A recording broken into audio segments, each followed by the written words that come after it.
देखिए ब्रश शुरू कर रहे हैं। व्रत को अंग्रेजी में कहते हैं सर। सर्किल एक अकेला ऐसा डायग्राम है जिसकी कोई भुजा ही नहीं होती है। त्रिभुज की 3 होती हैं, चतुर्भुज की 4 होती हैं, इसकी भुजा मिलेंगी नहीं आपको। ये होता है सबसे पहले हम लिखेंगे परिभाषा। खूंटे से गाय बनी होती होगी, देखिए सबने। अगर वो खूंटे से, मान लो ये खूंटा है और ये रस्सी है गाय की, ये गाय है और गाय अगर चलना शुरू करेगी और रस्सी तनी रहेगी, तो अगर रस्सी की जितनी लंबाई है गाय खूंटे के चारों तरफ घूमती रहेगी और ऐसा निशान भी बन जाता है, आपने देखा होगा, है ना। तो वो जो निशान बनता है वो ये व्रत बना, और इस व्रत में ये व्रत की बाउंड्री और ये एक निश्चित बिंदु है। तो एक निश्चित बिंदु से ये दूरी निश्चित है, ये तो नहीं बदल रही ना, रस्सी की लंबाई तो निश्चित है। निश्चित बिंदु से निश्चित दूरी पर स्थित बिंदुओं का समूह, सारे बिंदुओं का समूह, ये सब बिंदु तो हैं, क्यों क्या कहलाता है? व्रत। अब तो नहीं भूलो कभी। तो व्रत हो गया कि किसी बिंदु से निश्चित दूरी पर, निश्चित बिंदु से निश्चित दूरी पर जितने भी बिंदु सबको जोड़ दो तो हमारे पास एक व्रत आ जाएगा। ये जो निश्चित बिंदु है इसे कहते हैं व्रत का केंद्र। व्रत का केंद्र, बहुत ध्यान देना। व्रत कैसे लिखते हैं ये भी देख लेना। सबसे खराब बात होती है बच्चों को व्रत लिखना नहीं आता है। वाह उस पर राग घुमा हुआ है, ता और आधा था, इस पर विशेष ध्यान। ठीक है, कभी कभी व्रत वाला कर देते हैं जो हम व्रत रखते हैं, ठीक है, जिसमें खाने नहीं मिलता है। ठीक, व्रत का केंद्र क्या है? निश्चित बिंदु। जो निश्चित बिंदु है वो व्रत का केंद्र कहलाता है।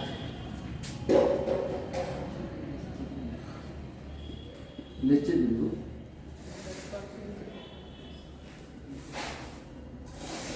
को व्रत का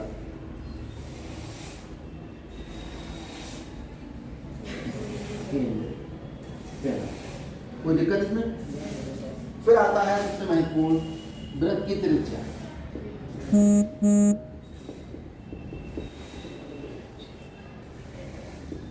अंग्रेजी में कहते हैं इसे radius of circle. Radius of circle है इसलिए हमेशा आर से लिखते हैं। क्या होती है व्रत की त्रिज्या?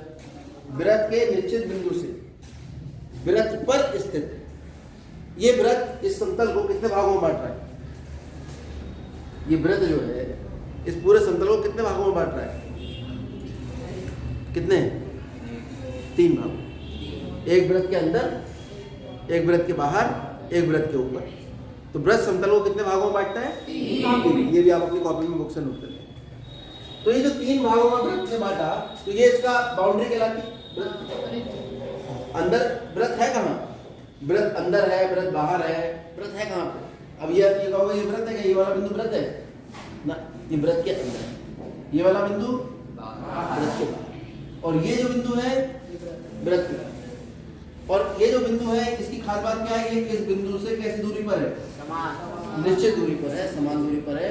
तो जितने भी एक व्रत तो बहुत सारे हो सकते हैं, क्यों? अलग अलग आकार के बहुत सारे हो सकते हैं, सबका केंद्र भी अलग अलग दिख रहा है आपको। अगर हम व्रत पर स्थित किसी बिंदु को मिलाएंगे तो ये कहलाती है त्रिज्या। एक ही व्रत के अंदर जितने भी त्रिज्या बनती है, त्रिज्या क्या कहलाती है? व्रत के केंद्र से व्रत की ये कहलाती है परिधि। ठीक है, ये चारों तरफ जो गोल गोल है क्या कहलाती है? परिधि। ये कहलाएगी व्रत की परिधि। ये शब्द याद रखना। बड़ी की मात्रा तो नहीं परिधि में। व्रत के केंद्र से व्रत की परिधि पर स्थित, व्रत की बाउंड्री को व्रत की परिधि कहते हैं। ठीक है, व्रत की परिधि पर स्थित बिंदु की दूरी वृत्त की त्रिज्या कहलाती है।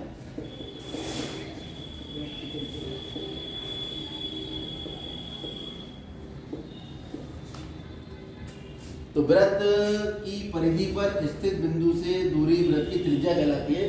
अभी बताओ कितनी त्रिज्याएं हो सकती हैं एक वृत्त में? वो सारी आपस में कैसी होंगी? बराबर। लेकिन क्या दो वृत्तों की त्रिज्या बराबर होंगी? नहीं। हो भी सकती है, जरूरी नहीं है, हो भी सकती है और नहीं हो सकती। लेकिन अगर दो वृत्तों की त्रिज्या बराबर है तो वो दोनों वृत्त एक जैसे होंगे, इसलिए उन्हें हम कहते हैं सर्वांगसम वृत्त। सर्वांगसम वृत्त की परिभाषा है कि यदि दो वृत्तों की त्रिज्याएं आपस में बराबर हैं तो ऐसे वृत्त क्या कहलाते हैं? बता समझ में? तो पहली बात तो ये होगी कि परिधि में बिंदु की त्रिज्या कहलाती है। एक चित्र बनाओ, त्रिज्या दिखाओ। यह है वृत्त, यह है केंद्र, ये परिधि पर स्थित बिंदु है और ये क्या है?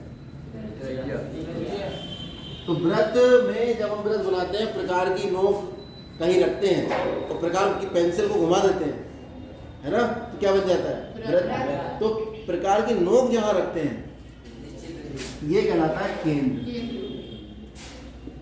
और वो जो दूरी हम प्रकार में भरते हैं, ठीक है, उससे तो ये बन के आता है, वो कहलाती है त्रिज्या। वही दूरी तो नोक क्या रखे ऐसे घुमा देते हैं पेंसिल, तो वो जो दूरी भरते हैं वो दूरी एक्चुअल में क्या होती है? त्रिज्या। तो किसी वृत्त बनाने के लिए हमें कितनी चीजों की आवश्यकता है? केवल दो चीज, एक केंद्र पता होना चाहिए और एक उसकी त्रिज्या, कि भाई कहाँ बनाना है, कितना बनाना है। वृत्त बनाना है, कहाँ बनाना है? बोले इस वाले बिंदु बनाना। कितनी त्रिज्या का बनाना है? बोले इतनी त्रिज्या का बनाना है। जितनी त्रिज्या का बनाना है उतनी त्रिज्या प्रकार में बन जाएगी। अंग्रेजी में ऐसे कहें, एक सर्किल बनाना है, कहाँ बनाना है? एक पॉइंट, केंद्र, सेंटर कहते हैं। केंद्र क्या कहते हैं? त्रिज्या को रेडियस कहते हैं। सेंटर और रेडियस पता है तो सेंटर पर प्रकार की नोक रख के, यानी हमारे पास अगर वृत्त बनाना है केवल दो ही चीजों की हमें आवश्यकता है, एक सेंटर या केंद्र और दूसरा वृत्त की त्रिज्या या रेडियस। रेडियस बोलोगे ज्यादा अच्छा है, कोई दिक्कत? ये आपको यहाँ साफ कर। और वृत्त की अनंत त्रिज्याएं होती हैं और सारी त्रिज्याएं आपस में बराबर होती हैं। और त्रिज्या क्या होती है? वृत्त के केंद्र से परिधि पर स्थित बिंदु की दूरी वृत्त की त्रिज्या। भूलोगे तो नहीं। अगला आएगा सर्वांगसम वृत्त।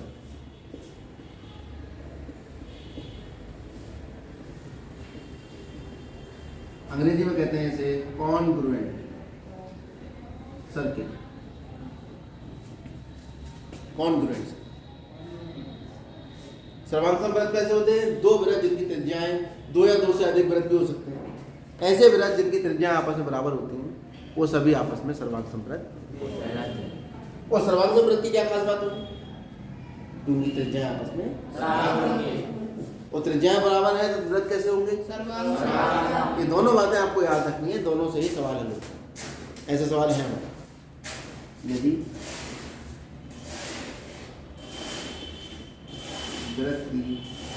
वृत्तों की, अब यहाँ बड़ा कंफ्यूजन है। अगर वृत्त की त्रिज्या लिख देंगे तो एक ही वृत्त हो, और वृत्तों लिखेंगे तो एक से अधिक वृत्त, क्योंकि त्रिज्या दोनों की बराबर है। सर्वांगसम वृत्तों की भी त्रिज्या बराबर है और वृत्त की त्रिज्याएं भी आपस में बराबर है। वृत्त की एक त्रिज्या थोड़ी अनंत है, इसलिए लिखते हुए बड़ा ध्यान रखना पड़ता है। हाँ, यदि दो या दो से अधिक, यदि दो या दो से अधिक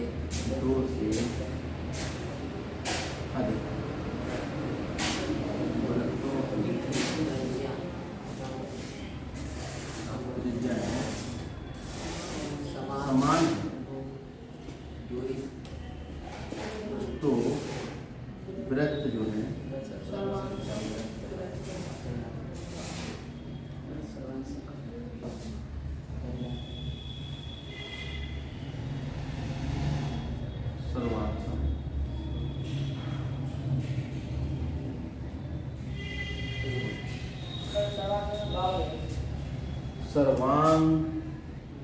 सर्वांग क्या हो रहा है?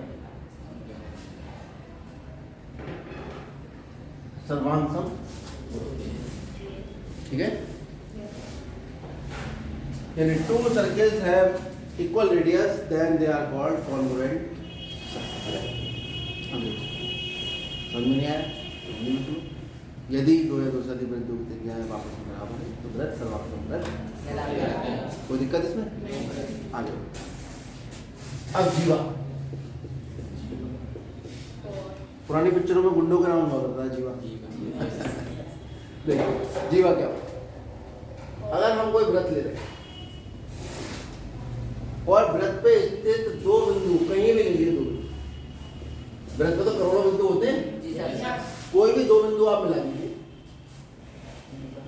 इससे जो रेखाखंड आएगा उसी का नाम होगा जीवा।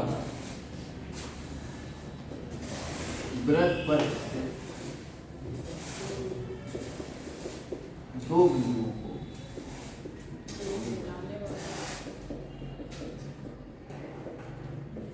मिलाने पर प्राप्त रेखा जीवा।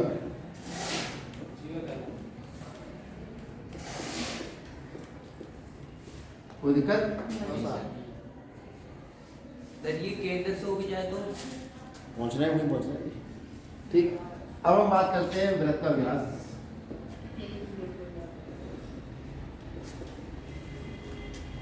अंग्रेजी में कहते हैं इसे डायमीटर।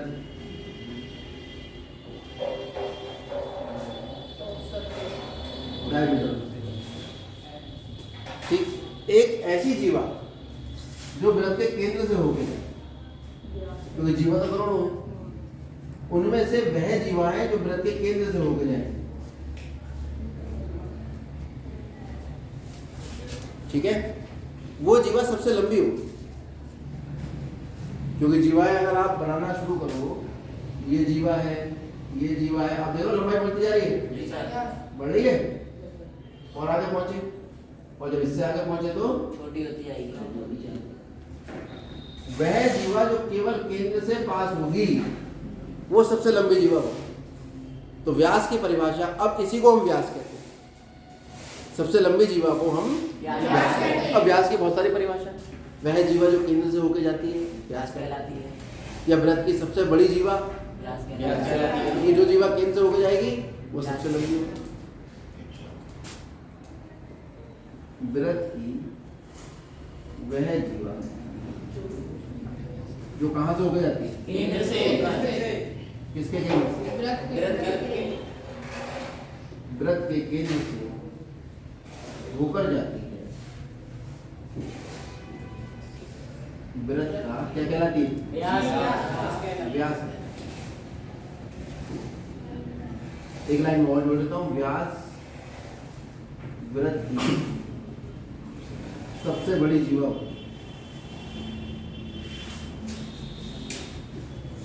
सबसे लंबी जीवा। कोई दिक्कत नहीं आता किसी को? नहीं सर। सब समझ में आ गया? तुम कैसे सिर पे हाथ रखते बैठे, बेटा कौन सा दुख है? हाँ बताओ, हम दूर करेंगे। सिर पे हाथ मत रखो, अभी पढ़ाई कर रहे हो, पढ़ाई जब खत्म हो जाएगी तुम्हारी, जब नौकरी लग जाएगी, सिर पे हाथ रख के बैठना है, ठीक है? जब तक पढ़ाई कर रहे हो खूब खुश रह के पढ़ाई करो।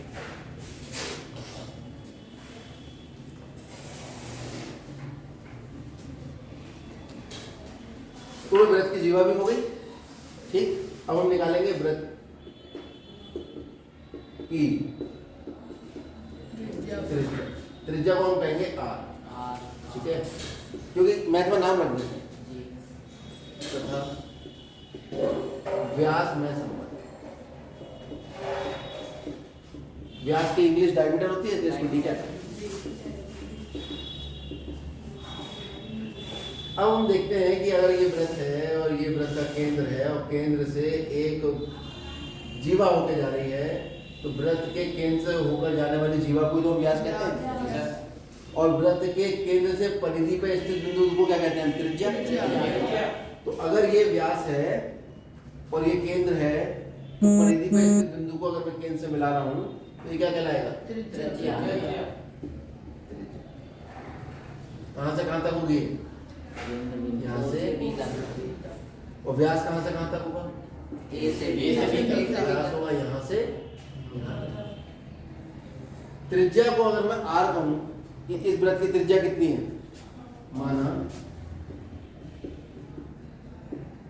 व्रत की त्रिज्या कितनी है? आर है, तो ये दूरी भी आर हो गई। कौन सी? यहाँ से यहाँ तक। और ये दूरी भी आर हो गई। ए बी की लंबाई कितनी आ जाएगी? ओ ए प्लस ओ बी। ओ ए भी आर है और ओ बी भी आर है, क्योंकि ओ ए भी त्रिज्या है और ओ बी भी त्रिज्या, और त्रिज्या को हमने कितना माना है? आर। आर और आर को जोड़ो कितना हो जाएगा? और ए भी क्या था? व्यास बराबर 2 गुना त्रिज्या। ये हमारा सूत्र है। दूसरे शब्दों में एक बच्चा कह रहा था डी बराबर 2r, ऐसे भी आता है। और त्रिज्या क्या होगा? यहाँ से r बराबर निकालूंगा, आर बराबर बटा 2d। तो वो व्यास की आधी हो जाएगी। त्रिज्या हमेशा व्यास की आधी है। यहाँ पर आता है पाई की परिभाषा। इतना कुछ पढ़ने देना, पाई है क्या? तो ये प्रयोगों द्वारा देखा गया कि दुनिया में जितने भी वृत्त खींचे गए, जितने भी खींचे, उस पर धागा डाल दिया गया, हटाया, खींचा, नप गया। वो क्या निकल कर आई? वृत्त की परिधि की लंबाई। वृत्त की परिधि तो ये गोल भाग है ना वृत्त का। इसे अगर मान लो धागा डाल के मैं सीधा कर दूं, है ना, या धागे से एक वृत्त बना के मैं सीधा कर दूं, तो नाप सकता हूँ उसको? किसकी लंबाई निकल के आएगी? परिधि। तो जब हमने वृत्त की परिधि की लंबाई निकाली और उसे व्यास से भाग दिया, क्या किया? परिधि निकाली हमने और किससे भाग कर दिया? परिधि को। तो हमेशा एक निश्चित राशि निकल के आई। कभी वो 3.14 आती थी, और बढ़िया से नापा हमने 3.14, कुछ और निकल के आया, तो कुछ और दो स्थानों का, 3 स्थानों का, 4 स्थानों का, है ना। और हमने उसे जब हमने बटे में लिया तो 22/7 आती थी। प्रयोग द्वारा देखा गया, इसी का नाम रखा गया पाई। अब क्योंकि बिल्कुल ठीक लंबाई तो नाप नहीं सकते भाई, आप पैमाना लेंगे, मान लो ये पैमाना है हमारे पास, इस पैमाने में चलो ये इंच है, इंच से और छोटा कौन हुआ? सेंटीमीटर। सेंटीमीटर के भी हमने 1 सेंटीमीटर 10 भाग में बटा हुआ है, तो ये छोटी सी लंबाई, छोटी सबसे छोटी लग सकती है 1.1, 0.1, और बढ़िया लेके आए, स्क्रू गेज आता है और वर्नियर कैलिपर्स आता है, दशमलव के 2 स्थानों पर, दशमलव के 3 स्थानों पर नाप लेते, और बढ़िया सुपर कंप्यूटर आया, तो दशमलव के कितने स्थानों तक भी नापा, वो खत्म ही नहीं हो रहा था, क्योंकि लंबाई तो कोई पूर्ण है ही नहीं। आपको आपकी लंबाई भी नापी गई थी, कितनी थी तुम्हारी लंबाई? 170, लेकिन 170.1 भी हो सकती थी, 170.01 भी हो सकती थी, 170.0001 भी हो सकती थी। एग्जैक्ट तो नहीं है ना, है ना। अब मान लो ये बच्चा यहाँ पे बैठे हैं, बोले कि तुमने लंबाई ठीक नापी, बोले हाँ 170 है, बोले दशमलव के 3 स्थानों तक नाप के बताओ, 4 तक नाप के बताओ, ठीक है, तो तुम अपनी सही लंबाई कभी नाप ही नहीं पाओगे। वो विक्रम बेताल वाला केस, बोले दशमलव के 5 अंकों तक नाप के बताओ, तुम 5 तक लाए, बोले आप 6 तक बताओ, बोले तुम्हारी गलत है लंबाई, 6 तक चेक कर लाओ, 7 तक लेके आओ, है ना। तो इसका मतलब किसी की भी दूरी जो है पूरी तरह से ज्ञात नहीं की जा सकती। तो इसका जो उत्तर आया वो भी जो है ना तो रिपीटिशन था उसमें कि कोई एक अंक जो है बार बार रिपीट हो रहा हो, ना वो भाग खत्म होने में आ रही थी। ऐसी संख्या को क्या कहते हैं हम? क्या कहते हैं? तो परिधि बटे व्यास का मान कैसा निकल कर आया? ये दुनिया का अकेला ऐसा अनुपात है जो अपरिमेय है, वरना तो परिमेय हो जाते। क्यों है अपरिमेय? क्योंकि अंश और हर दोनों इसके निश्चित नहीं, अंश और हर का ही नहीं पता, लंबाई नहीं नप रही है पूरी तरह से, तो इनका एक विशेष नाम दिया गया, ठीक है। क्या कहते हैं इसे? तो पाई जो होता है, आपसे पूछे पाई क्या है, तो ये नहीं 22/7 या 3.14, 22/7 तो पाई का लगभग मान है फ्रैक्शन में, और दशमलव में कितना है? लगभग 3.4। एक सवाल ऐसा है हाई स्कूल में, उसमें पाई का मान दशमलव के 4-5 स्थानों तक दे रखा है, तो इसका मतलब पाई जब एक चीज के 2 मान थोड़े हो जाएंगे, तुम कहोगे पाई बराबर 22/7, हम कहेंगे 3.14, तो पाई का मान है मतलब है किसी वृत्त के व्यास को, परिधि को जब व्यास से भाग किया जाता है तो जो कुछ भी आता है उसका नाम क्या रखा हमने? पाई। अच्छा, वृत्त का व्यास कितना बताया तुमने? 2 गुणा त्रिज्या। अगर त्रिज्या को मैं r कहूँ ये तो होता है d बराबर 2r। किसी वृत्त की त्रिज्या r है तो व्यास कितना होगा, त्रिज्या का कितना होगा। तो हमेशा त्रिज्या r ही मान के चलो, r का मान बदलता जाएगा जैसे जैसे हम सवाल करेंगे। तो पाई बराबर कितना आ गया, परिधि बटे 2r। त्रिज्या गुणा मानना 2 पाई वृत्त की परिधि निकल आई आपके पास कितनी, 2 पाई। तो यहाँ से आता है वृत्त की परिधि का सूत्र। वृत्त की परिधि की लंबाई यानी वृत्त का यहाँ से लेके यहाँ तक कितना लंबा है ये नापना है, तो 2 पाई r से वृत्त की परिधि की लंबाई निकल आती है और इस तरह से वो निकल कर आती है। इसे अंग्रेजी में कहते हैं सरकमफ्रेंस। क्या कहते हैं, मतलब गोल गोल, मतलब नाप लो, सरकमफ्रेंस।